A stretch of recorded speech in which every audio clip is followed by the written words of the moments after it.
बरगद के पेड़ पर टोनी चिड़िया अपने पूरे परिवार के साथ में रहती थी। उसका परिवार बहुत बड़ा था। टोनी चिड़िया के परिवार के आधे लोग टोनी की तरह सुंदर थे और आधे लोग काले भूरे रंग के थे। जिस ग्रुप में सुंदर चिड़ियां थीं, वह लोग काले भूरे चिड़ियों का हमेशा मजाक उड़ाया करते थे।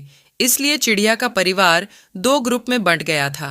हर दिन इनके बीच हर छोटी छोटी बात में लड़ाई होती रहती थी।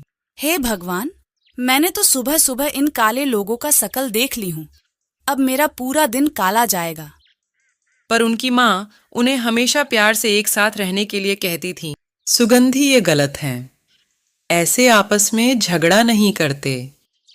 पर दोनों ग्रुप के चिड़िया अपनी माँ की बात को नहीं मानते थे। इस वजह से टोनी हमेशा उदास रहती थी। एक दिन काले भूरी चिड़िया का ग्रुप अपनी माँ के पास जाते हैं और कहते हैं, माँ, अब आप हमारे पेड़ का बंटवारा कर दो। अब हम लोग सुंदर चिड़ियों के साथ नहीं रहना चाहते। इतने में ही सुंदर चिड़िया का ग्रुप भी पास पहुंच जाता है और वह भी पेड़ का बंटवारा करने की बात कहते हैं। हाँ, होना चाहिए।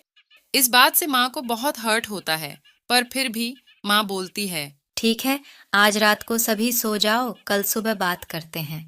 सभी माँ की इस बात से एग्री हो जाते हैं और सभी सोने चले जाते हैं। जब सभी चिड़िया सो रही होती है, तभी आधी रात को वहां एक अजगर सांप आता है।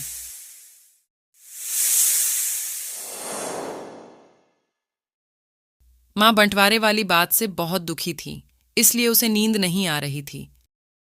वह कुछ सोचते हुए डाल पर बैठी हुई होती है। तभी उसे सूखे पत्तों की आवाज आती है और वह अपने घर से बाहर देखती है। माँ घर से बाहर पेड़ पर लिपटे हुए सांप को देखकर बहुत घबरा जाती है और अपने सभी बच्चों को उठाकर उन्हें सांप के बारे में बताती है। बच्चों, हम खतरे में आ गए हैं। अजगर सांप हमारे घोंसले के तरफ चढ़ रहा है। पहले तो सभी बच्चे बहुत डर जाते हैं, पर माँ उन्हें समझाती हैं। बच्चों, कुछ भी हो जाए, आज हमें मिलकर इस परेशानी का सामना करना है। आज की रात तुम लोगों को आपस में नहीं लड़ना है। अब वह सांप बहुत ही पास आ चुका होता है।